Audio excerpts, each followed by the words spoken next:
Hello everyone, I'm Brian, and today I'm going to be reacting to the time when Buddha explained his teachings, but in simpler words. So this was a request. If you have a request, please leave the title, the channel name, and how long the video is, so I can search for it and add it. If you put a link in the chat below, in the comments below, it might get put for held for review from YouTube. So much prefer if you just leave the title, the channel, and the length of it. That way I can find it.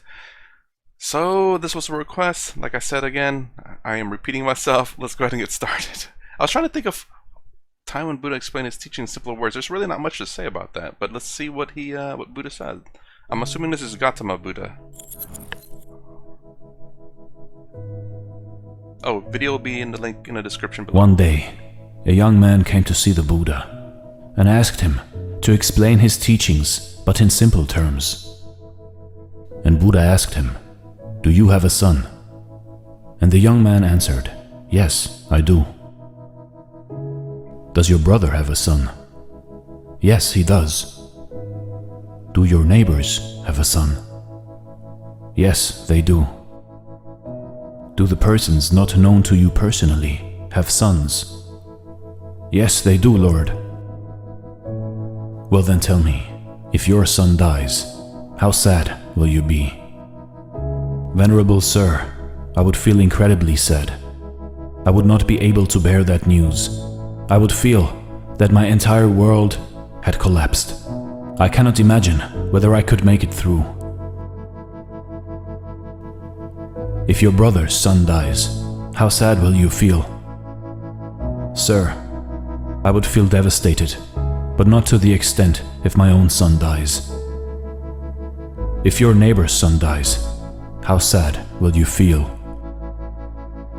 "Lord, I would feel some sadness, but not to the extent if my brother's son dies." "If the son of a person not known to you personally dies, how sad will you feel?" "I would not feel any sadness." "Then, the extent of the sadness is relative to your what?" After thinking for a moment, the young man replied, Relative to... At the point where... I'm sorry, I'm pausing it, because again, if you want to watch this uninterrupted, there will be a link in the video in the description. So... And my thoughts on this is basically to your genes, how close, even though that's not technically the right answer, but it is in a sense, because even the more closely related they are to you, the more sadness you will feel.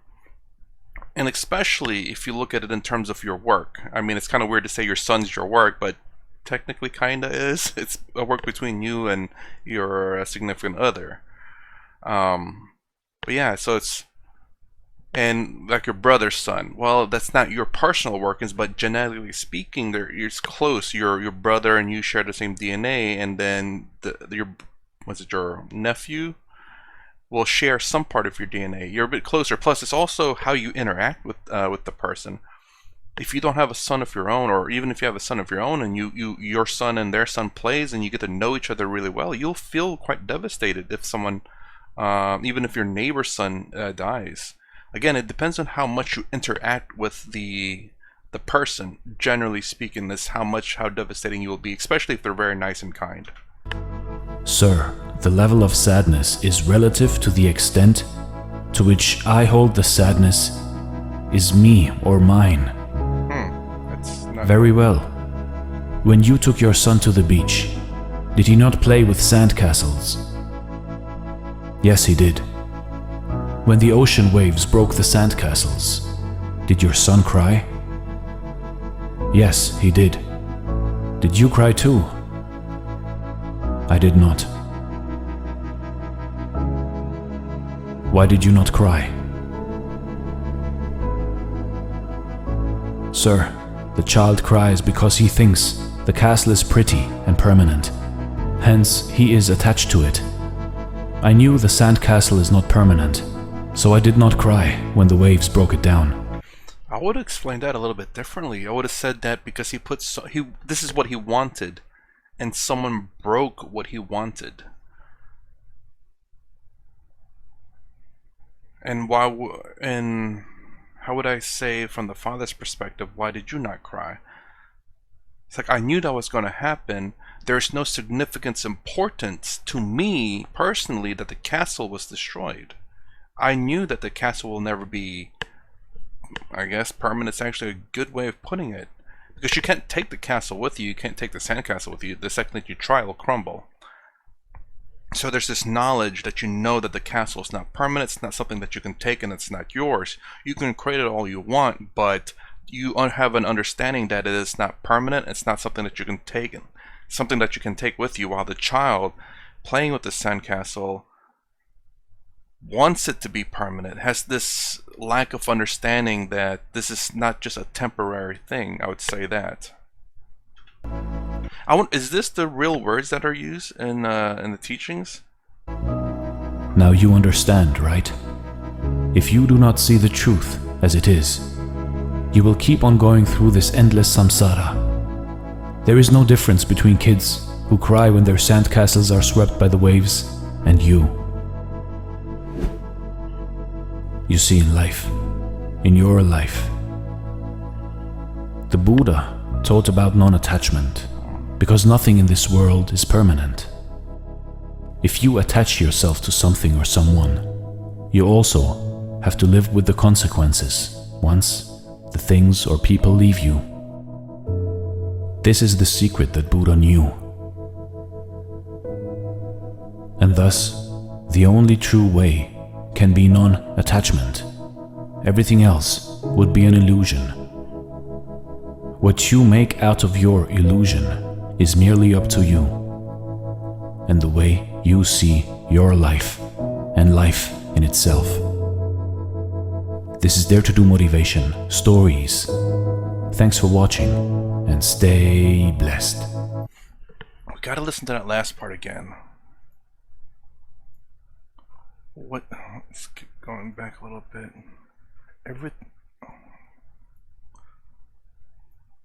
Because nothing in this world is permanent. Yes. I've never gone into. Let me see. When I first learned about Buddhism, about life is suffering, and how to give it to give it your all, but expect nothing from it. I've never thought about it this way. This wasn't my thinking. My thoughts went to when I first heard this quote, again from my world religion class, was the fact that I guess it is attachments though. It is attachment. But I didn't think about it as attachment. So when you have such a strong attachment to something and it doesn't turn out the way you want it, you'll be hurt. You'll be suffering. But I never thought about it as me being attached to something. I've always thought about it being, I gave it my best, and I accept whatever comes out of it, whether it be good or bad. I never thought about it as attachment, but it really is just me detaching myself from that. And it seems kind of heartless or cruel to say not to have any attachments with someone or something, or someone really, to not have an attachment to your significant other or not have an attachment to your child. I'm hoping this is teaching that do understand that, which he did say, that if you have an attachment to something, that you must accept the consequences for it. And that's absolutely true. I do believe in that. Again, I believe in accepting the consequences of your actions, taking responsibility for it. That's being the main thing. Responsibility for your actions. That just kind of lacking in a lot of places. But yes, okay, so because nothing in this world is permanent. If you attach yourself to something or someone, you also have to live with the consequences once the things or people leave you. This is the secret that Buddha knew. That nothing is permanent? And thus, the only true way can be non-attachment. Everything else would be an illusion. That I don't understand. Why is everything else an illusion? Sorry. Why is everything else would be an illusion? Why having non-attachment would make everything else an illusion though? That's the part I don't understand. It's still real.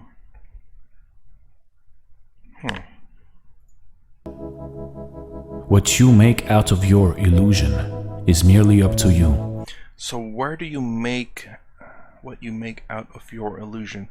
So what is your illusion? Is it the world that you see and create? Your emotion? This is where I'm a little bit lost at this last portion. Where is this illusion? Is this the world? Or is this something in your mind? Or is it all of it? And the way you see your life and life in itself. This is there to do motivation. Okay, let's go back. So again, I mean, this guy has an amazing voice, I will say. I was emotional there at the very beginning about when talking about how, you know, if your son dies and your brother's son's like, Jesus, hitting hard already. See, I wish I could kind of move that out the way. I don't know how to move that. I forget. Anyways, and life in itself. we see your life and life in itself. So that's the illusion. Is your life and the way you see life is merely up to you, and the way you see your life and life in itself. So the world is an illusion. So is that what he's talking about? What you make out of your illusion is merely up to you. And the way you see your life and life in itself. Well, that makes it sound like there's three different illusions. The way you see your life and the way you see your life, life itself, and then whatever, everything else would be an illusion. And maybe this being a third one. Either that or everything else being an illusion is your life and the way life is.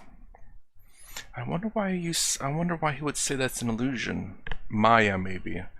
But I do not see Maya as an illusion. The way I choose to understand Maya is misunderstanding. That's how I accepted it, because illusion just doesn't quite make sense. Although, after a new understanding of Brahman, it kind of does. But anyways, everything else would be an illusion. So this is the part where, again, let me know, what does it mean by everything else would be an illusion? Just because when you Wait. Is it an illusion because we think it to be a permanent, when in reality it's not? Because the mountains you see now will not be there in, say, 1,000 years. Therefore, it's an illusion, because it's not permanent. Okay, maybe I just... I think that's the meaning. Sometimes it takes me a while to understand it. So basically, because things are not permanent, it's an illusion. A bit harsh of a word to say an illusion, but I get what he means by that.